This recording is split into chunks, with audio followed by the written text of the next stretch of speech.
You are listening to the Business Leadership Podcast with Edwin Frondozo.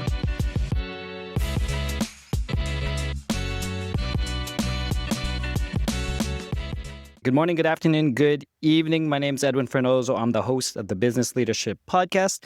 And today we're recording live at Web Summit Vancouver 2025, where we're exploring how today's leaders shape the future, not just through strategy, but through story.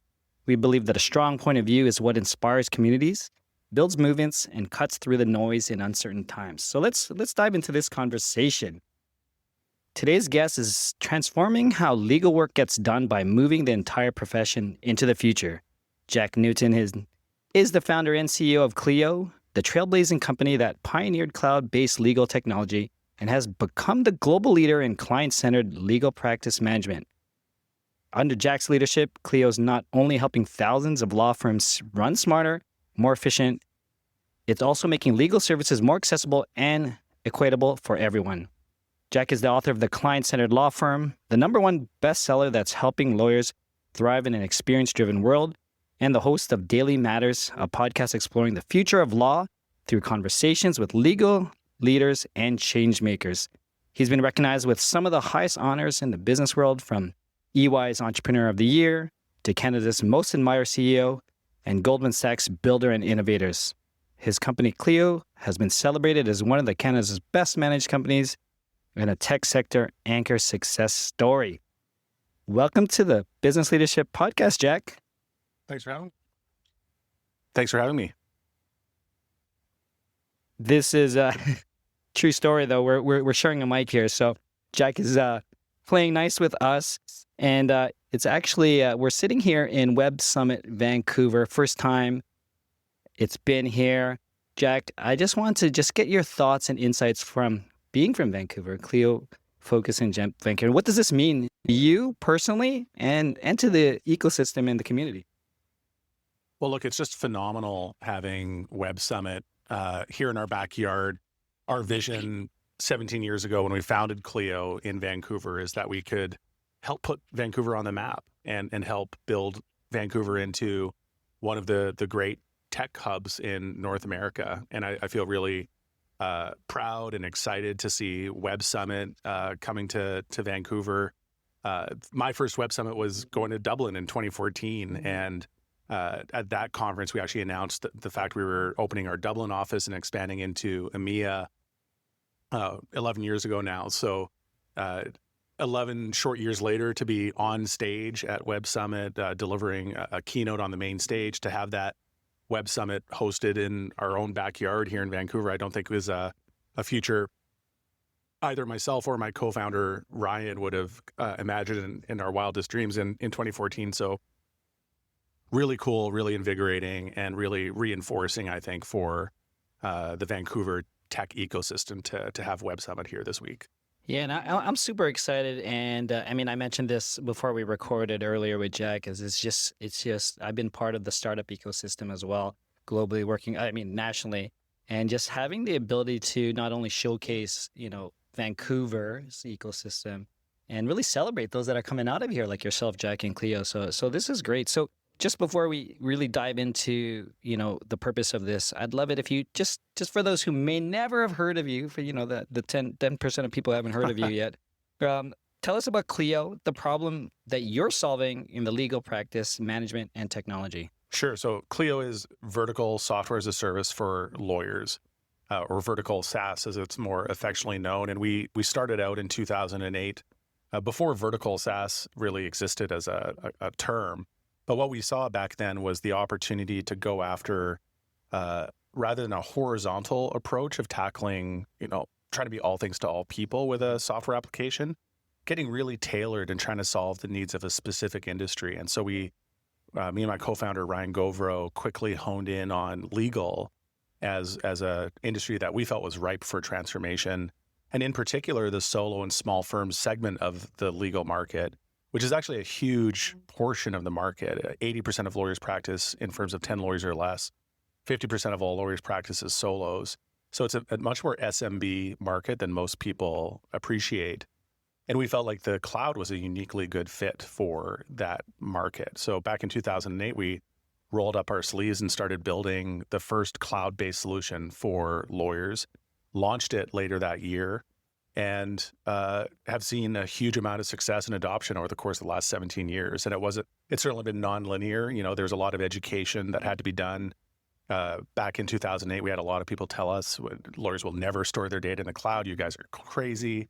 We had lawyers tell us we were irresponsible and encouraging malpractice to telling lawyers they should store their data in the cloud. But we firmly believed back then, and I think what we saw, as the future really clearly was everything is going to be in the cloud.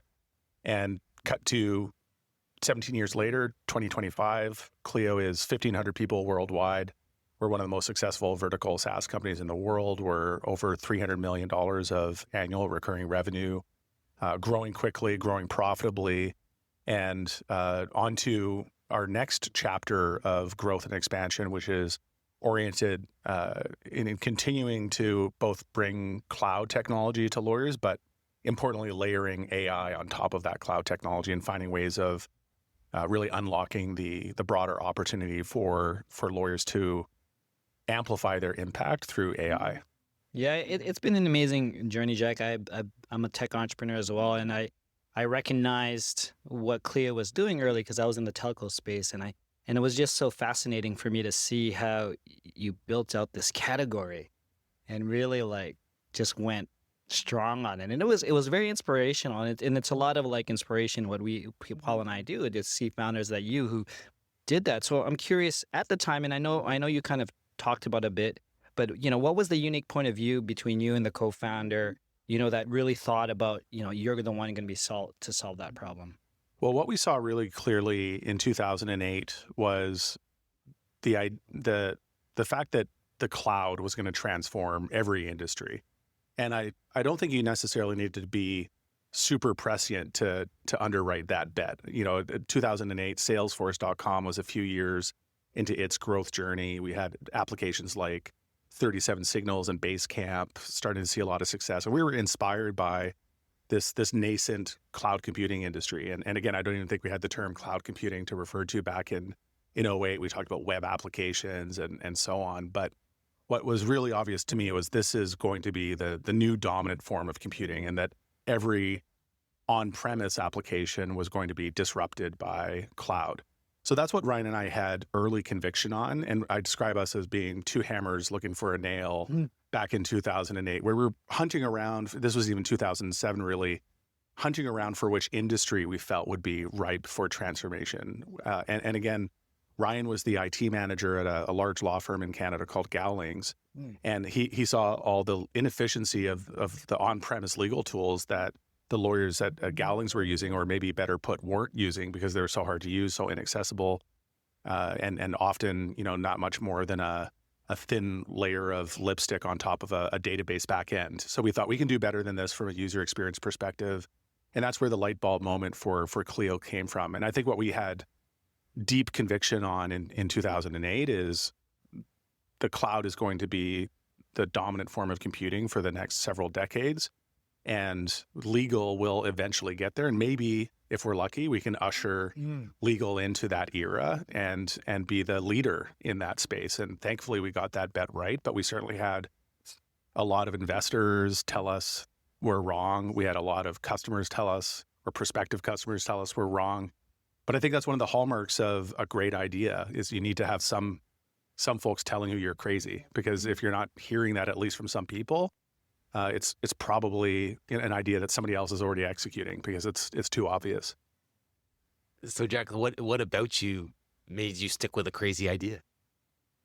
I've always been entrepreneurial. I've always, back to my childhood, I was building computers and selling computers when I was, 15 years old. Back before the Dells of the world existed, I ran a snow shoveling business in Edmonton with my brothers. I had an idea for like a precursor almost to Amazon for food service delivery to remote communities in northern Canada. So I've just always been somebody that's turning over business ideas in my head and trying to find one that I can really put my weight behind. And that ended up being Clio, where I feel like it's been a super fun journey. And even 17 years, it's obviously a very long time. I feel like in a lot of ways, Clio's become my life's work, but it's a new challenge every quarter. Every quarter I'm running the biggest company I've ever run. Every quarter I'm running a bigger team than I've ever run. I'm tackling a new revenue challenge that I've never experienced. And the technology landscape is changing, where I feel like we're back at kind of day one with AI and needing to reinvent ourselves as a company and to invent on behalf of our customers. So, I would say I'm very tenacious and ambitious and love big challenges. And that's exactly what the legal opportunity has presented me with for the last almost 20 years now. And so now with now investing in companies at this pivotal time where it's happening all over again, what unique perspective do you think that your past 17 years provides to the companies you? Well, one is I do invest in a number of legal tech companies, and I've got a unique and deep perspective on all the opportunity that exists in legal. So it's very easy for me to look at a startup and see, are they running against an opportunity that's meaningful and one I want to underwrite. I also am trying to really support a number of diverse founders in my investments as well. So both visible minorities and women and underrepresented folks in the startup ecosystem, and want to try to find a way of paying it forward and making, what is a very male-dominated and white male-dominated startup ecosystem more diverse than it's been historically. So I'm just trying to pay it forward and help support early founders that I like, that I believe are tenacious and ambitious and can stick with an idea. And again, I know some of those startups will fail and some of them will thrive. And for me, it's a lot less about trying to generate a financial return and more about trying to put my weight behind somebody that I believe in and doing my best to set them up for success. And at this time with how AI is transforming businesses and, how you came in when cloud was transforming, do you see any sort of similarities or patterns that you can apply to? Oh, I mean, absolutely. And, as Samuel Clemens said, one of my favorite quotes is, history doesn't repeat itself, but it does rhyme. And I think what we see with the AI wave is very reminiscent of what we saw with the cloud wave in the early 2000s, with the mobile wave we saw in the early 2010s. And if anything, I think the AI wave is deeply more transformative than what we saw with the cloud and with mobile. And it's reshaping the world of work in a really profound way. And I think, both the stakes and the opportunity are higher than they've ever been. And in the same way we talked about cloud first or mobile first over the course of the last 20 years, I think any startup pitch, even internally at Clio, any product discussion we're having, my question is, where's AI? AI's got to be the first word out of your mouth. The first sentence of your product pitch is how you're weaving AI into a product capability. Or, in the keynote I just gave here at Web Summit, I talked about Sarah Tavel's work or her blog post talking about the idea that you need to be selling not software, but selling work. How can you actually be helping automate entire roles in companies, or how can you be unpacking what multiple people do at a law firm or another type of organization and automate that through AI, or at a minimum dramatically amplify the amount of work somebody's able to do by leveraging AI into that. So it's a very exciting opportunity. And for me, what makes it an exciting and somewhat terrifying opportunity is just how fast things are changing. I feel like the cloud and mobile, you had breakthroughs like AWS, you had breakthroughs like the iPhone, but the way the story progressed from there was pretty linear. And at some point you get the iPhone 10 and it's slightly better than the iPhone 9. But with the pace of change we're seeing in AI, I think even for us that consider ourselves technologists, it's shocking and very hard to keep up with the pace of change and the capabilities. And so what I would say is again, exciting and kind of terrifying is I feel like the fog of war almost around how AI is going to evolve and how it's going to impact industries is much harder to penetrate than the cloud or mobile. Again, I think if you're a technologist and you saw the breakthroughs with the cloud or you saw the breakthroughs with the mobile, you could see where things would be in 5 to 10 years pretty easily. I don't think anybody, including Sam Altman, or the people that are closest to building this foundation of models, can say with any level of conviction where we're going to be in 5 years, and certainly not 10 years. So it's an interesting time to be alive. It's an interesting time to be an entrepreneur, and it's there's a ton of opportunity and a ton of disruption happening all at the same time. Yeah, you know what came to mind as you were speaking, and I'm just curious, where we are with this inflection point with AI technologies, and this being, speaking about business leadership. I just want to get your thoughts or your insights, or what's changing as the leader when you're thinking about AI, and not only for how you're doing it for your customers, also the philosophy that's happening internally, like into your into your workforce. Yeah. Really the same thing, in the same way that we need to be thinking from first principles. How do we reinvent our product and rethink our product for our customers? We've been encouraging every person at Clio to think about how do they reimagine their role? How do they reimagine the way their department works with AI, and leveraging AI to become dramatically more efficient than they've been in the past. With our engineering team, for example, they're adopting Cursor and seeing just dramatic upticks in their productivity and efficiency. And it's amazing because you see teams that were maybe skeptical about AI 2 years ago, or even a year ago, saying, okay, it's cute and it does some things to help, but it's not that impactful, to really leaning back and saying, this profoundly changes how I work and profoundly amplifies my productivity. And I think we're just in the earliest innings, not just at Clio, but I think every company in the world, especially companies that are in the knowledge space, knowledge worker space, are going through a really profound period of transformation and change. And again, I think it's exciting and terrifying for employees thinking about, what's my job look like? How does that change and how does that evolve over the course of the next few years? And what you spent your time doing a year ago may not be something you're spending your time doing this year or next year.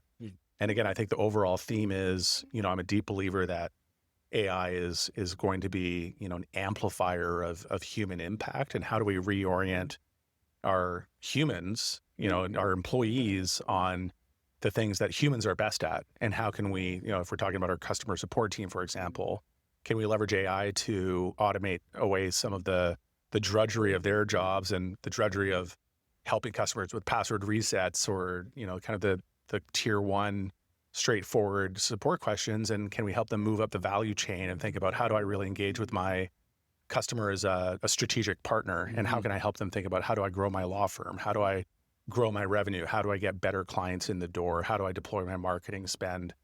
So I think in the same way that I see it, again, history doesn't repeat itself, but it does rhyme. To me, it's very reminiscent of what spreadsheets did for accounting back in the 1970s. And when spreadsheets came to accounting, there was a lot of gnashing of teeth. People worried that this was going to eliminate the need for accountants. There'd be mass unemployment for accountants because spreadsheets have taken their jobs.